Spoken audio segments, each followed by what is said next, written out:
A letter to all the kids of a millennial generation. Dear you, perception, the ability to see, hear, or become aware of something through the senses.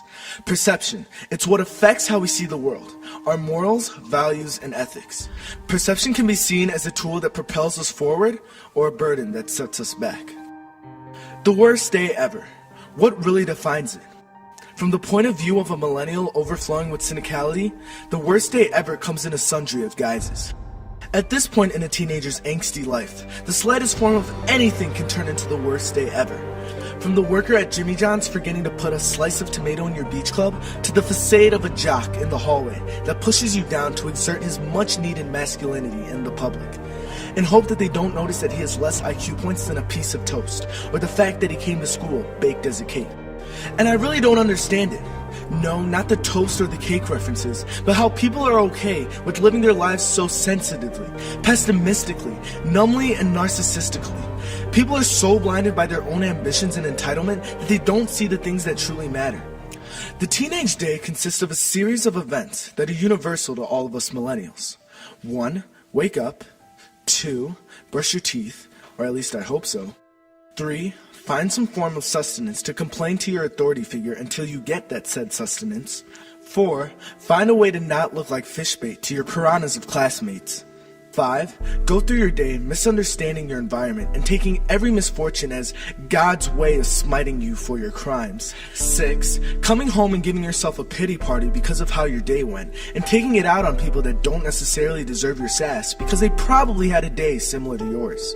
7. Shampoo with negativity and let the conditioner that is ignorance seep into your brain and marinate for future events. 8. Complain about how much your day sucked via tweets on Twitter and then pass out because you're too mentally and or physically tired to try to change the course of your day. It's sad. It's sad how one small thing can set off a domino effect that turns a person's worst day ever into everyone else's worst day ever. Honestly, people don't have a right to call it the worst day ever because that's how their days are every day. It's sad that people seem to see the world as a glass half empty. It's sad how people conform them and let others define them. It's sad that no one has the energy to try to turn it around.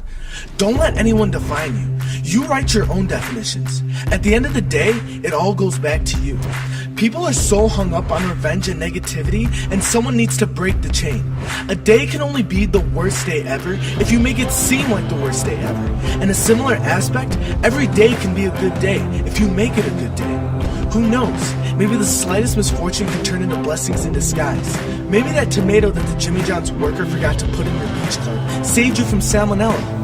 Maybe one day you'll be the person signing the paychecks for that jock that pushed you down in the hallway, and instead of him coming to work baked, he sits out on the sidewalk because he's been fired. I know that the world can't change overnight, but it has to start somewhere.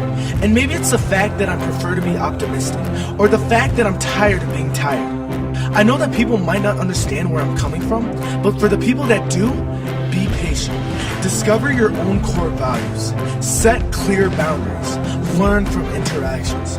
Do things to grow yourself and don't get sucked into other people's toxicity. To be more concise, I'm reprimanding you for not learning the most important lesson your kindergarten teacher, or any teacher for that matter, could teach a person.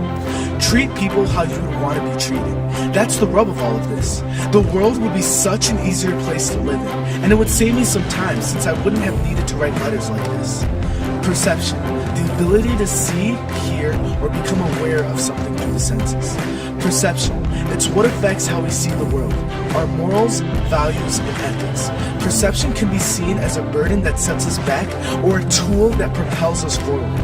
No matter what your definition is, perception is what unites us under the conditions of being human. Sincerely, a once cynical kid of the millennial generation.